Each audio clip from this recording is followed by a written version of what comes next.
3 years now. Woo! I was milking it a little bit. I was like, okay, more applause, maybe. Oh yeah, I've been doing it for about 3 years now. And I was just thinking the other day, I'm just like, what are some of the hardest things in comedy? And it kind of occurred to me that it's not hecklers, it's not the travel, it's that nobody can take a question seriously from you ever again. The other day I was like, okay, so I moved to downtown Iowa City, and so I live next to a bus stop, right? Yeah, Iowa City, we'll go on, am I right? Yeah! Oh yeah, we're gonna be friends. We're all gonna be friends. I love this. So I live next to a bus stop now, right? And I noticed that the buses whistle when they go by. And it's been driving me crazy. I'm like, why do buses whistle? So I was at a comedy show and I asked my good friend, I was like, hey, why do buses whistle? She just goes, I don't know. Why do buses whistle? You the question. I'm asking you the question. I imagine the same thing. You just come up to somebody like, man, I got some big problems. How big are they? Can't go into any place. Knock, knock. Who's there? It's me. It's me who? I'll just find a bridge. Never mind. I don't want to come in. Sounds good. Oh man, I am so stinking excited to be here. Hey, real quick thing. Did you guys hear about the All-American Rejects? Like going to like town to town? Yeah. How cool is that? Like they're just popping up, like doing like pop-up venues and things. That's awesome, right? Going to barns and stuff. I thought, you know what? That's a really cool idea. Maybe I could do that for comedy. Right? I just pop up at people's houses and like, how y'all doing today? Yeah. I'm thinking I probably should have started at my ex-boyfriend's house. That's probably a bad choice. That's a joke, guys. That's a joke. He doesn't have a house. Okay, thank you. Oh man, we are having some fun. You know what I like to do with comedy? I like to start the night with a question. I like to get to know you guys a little bit better, right? And I think the best way to do that is a game. Can we play a game? Yeah, we love a game. I love a good game. Can we play Is It a Date? Yes. Is it a date? Let's play the game Is It a Date? I'm going to say something, and you guys tell me if you would consider this to be a date. Is it a date if a guy invites you over and wants to cook dinner for you? Yes. If he's on house arrest? No. Oh, sorry, Ideal Theater. I thought it was a date. Listen here, friends. Listen. The ankle monitor made for some sexy foreplay, okay? And this pasta alla vodka was chef's kiss. So good. He called it pasta alla vodka. It was just spaghetti and Tito's. Oh man, good times. All right, you guys are fun. I love you guys. I'll tell you guys a little bit about me a little bit more. My parents, my dad has early onset dementia. Yeah, I'm gonna kick this off with a sad note. Wow. Bring the mood down. It was going too good. So my dad has early onset dementia, and my parents have like a really pretty cute love story, right? They met when they were really young kids, and my dad's dad said to my mom's dad, said, one day my boy's gonna marry one of your girls. Just matter of fact, one day my boy's gonna marry one of your girls. And my mom just laughed and laughed and laughed at that. Because my dad was just this homely, just big, wore corduroy pants, real nerdy little thing, right? So she just laughed and laughed.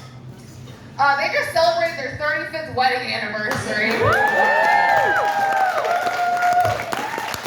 my dad's saying, who's laughing now? No, really, who?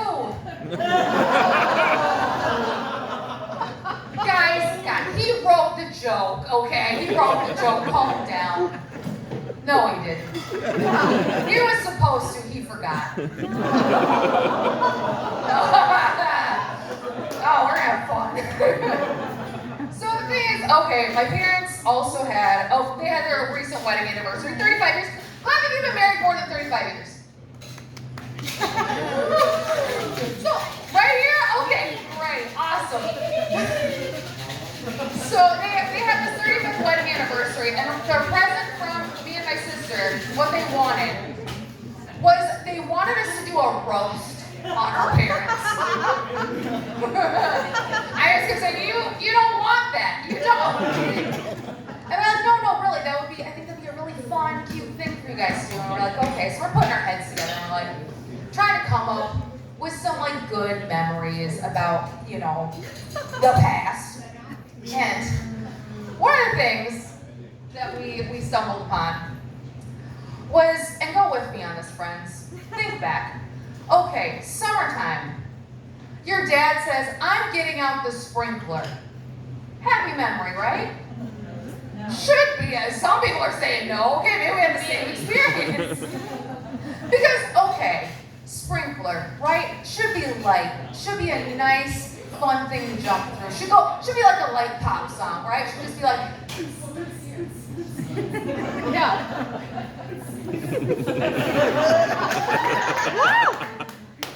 Not this sprinkler. I do not know where my father purchased this sprinkler, but it was no light pop song. It was more like a Norwegian hard death metal rock song that just went.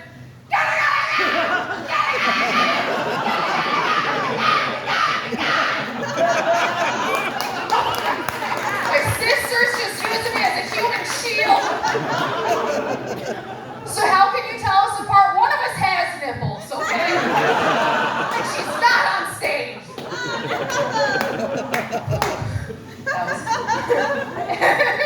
That was fun. That was fun to move around a little bit.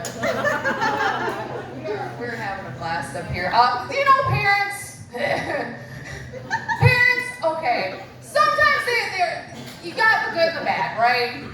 Right? It can't always be good. It can't always be bad. So trying to think of some things that my parents did that were pretty good. One thing in particular I think my parents did great was when I got my first period. Okay? Yeah, we're starting off on period jokes, friends. Buckle up. Let's go. So the thing is, it was me and my sister, and then we had some neighbors that were also about our age, 2 girls, right? And so our parents came up with this great idea. When the girls had their periods, they throw us a little period party. They throw us a little period party. They make us like a little cake, a strawberry jello cake. They had a sense of humor. Yeah, so we had a little party, right? See, here's the thing with that, though, is that the neighbors also had an older son who had to attend every single one of these period parties. Yeah, you think that had some effect on him? It did. He blew up every one of my crawdads. I had pet crawdads. He blew every single one of them up at my party right in front of me. Just, So, you know what? I hope. So he's obviously older now, and he's got 2 girls of his own. And you know what I hope for him? I hope he remembers those period parties. I hope he does for his girls' sake. You know what? I hope he remembers them. Because you know what? I'm going to do the same thing for them. I am. I'm going to blow up their fucking crawdads. Now some things that maybe parents don't do so great. We're going to get into this. So, all right. Back in the day, take us back to when I was 16 years old. I got caught talking to a 23-year-old. Spicy, I know. Wow. The reactions in this crowd are very interesting. So, I'm talking to this 23-year-old, my parents find out. Okay.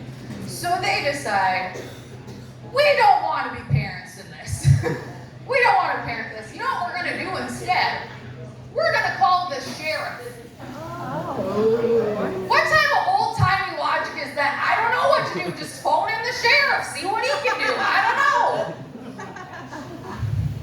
So they call the sheriff to come talk to me. They tell me they're not going to be home, but my older sister is. Okay, so keep in mind, here's some things to keep in mind. My older sister at the time, skinny, blonde, really hot, like she was very attractive. She was dressed to the nines because she was ready to go out for the night. And then there was me. And just imagine Adam Sandler but a teenage girl. That's about what you had. Gym shorts, no makeup, hair in a bun, just looking just a treat. So, sheriff walks into our house, blows right past me as if I'm not there, goes straight to my sister, and says, "Oh, honey, you're just too gorgeous. You don't need to be talking to men on the internet. You don't. You're a beautiful girl. Any guy would be lucky to have you." And my sister cuts him off and says, "Actually, you want to be talking to my sister." I swear to God, guys, this is the exact reason I do comedy now, because this was, swear to God, the exact reaction. Was he's looking at her and all of a sudden he turns, he goes, "No." Really? And then he comes over to me and gives me the exact same speech, but with a lot less enthusiasm. He's just like, you're all right looking at it. I won't start talking about on the internet this soon, okay?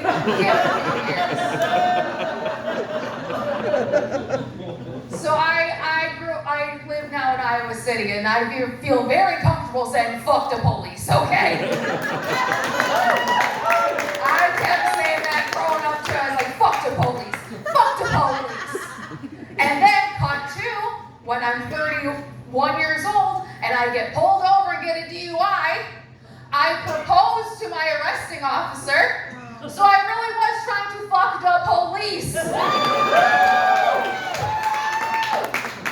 He said no, so I mean, yeah, so exactly, screw him. Fuck them pigs. Oh man, my mom is a pastor. She's a pastor.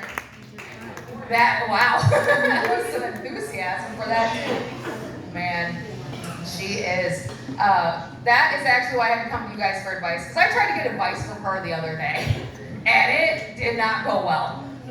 So I call her for some advice, and I'm confessing my sins to her, mother-daughter talk. And she just stops me, and she just very matter-of-fact says, Cass,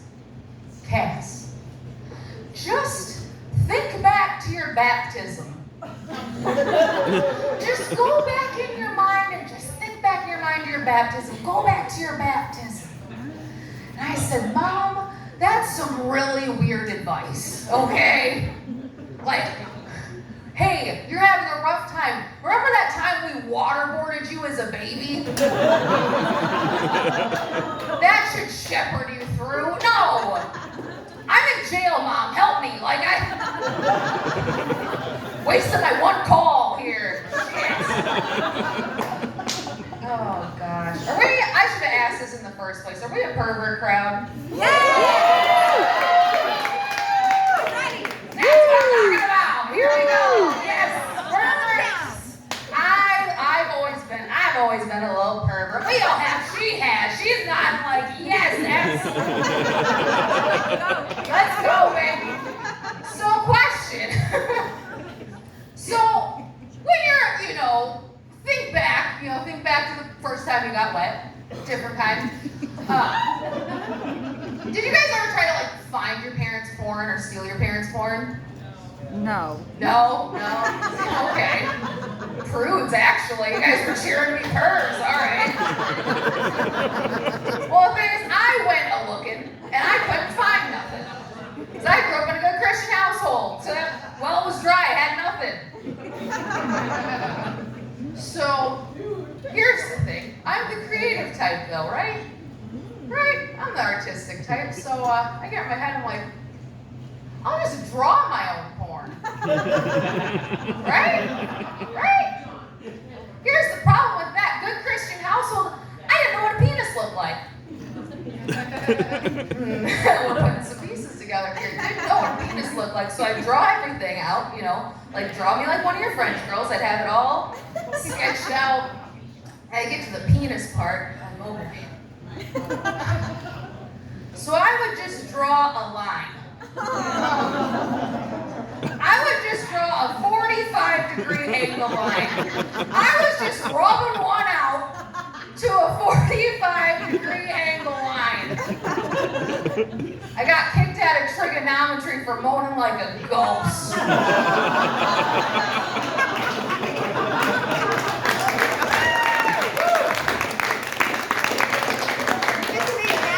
I sense some judgment from some people in the crowd.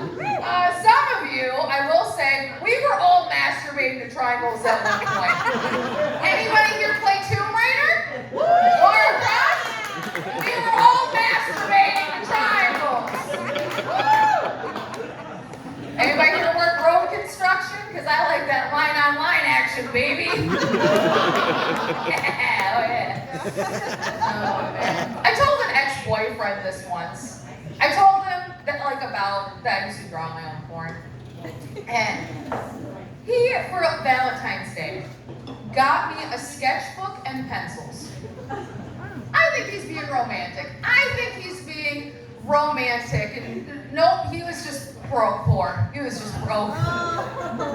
Yeah, okay. Let's give some things in perspective. He gave me pencils and paper. I got this man a couch. I gave him a couch and he gives me chlamydia. I'm being honest with you.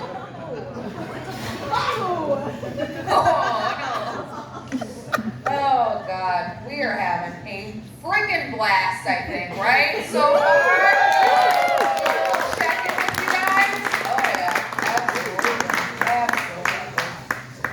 Anybody here? While we're talking about pervert stuff, because this is gonna be a thing. Anybody here Eskimo siblings with anybody? Josh is, okay. Damn, I didn't know that. Yeah, you got called out, man. When you're Eskimo siblings, so we know what that is, right? Yeah, we're all on our heads. For those who don't, it's when you and a friend also partake on the same person. You also dip right into that hunk of meat. I don't know. So here's the thing is, I had one friend, she was emphatically just wanting to be Eskimo sisters. She was telling me, she was bragging up this one guy and just saying like, oh, Cass, it was the best sex I ever had. It was the best sex I ever had. She just kept talking this guy up and was just like, seriously, if you want a good time, go to this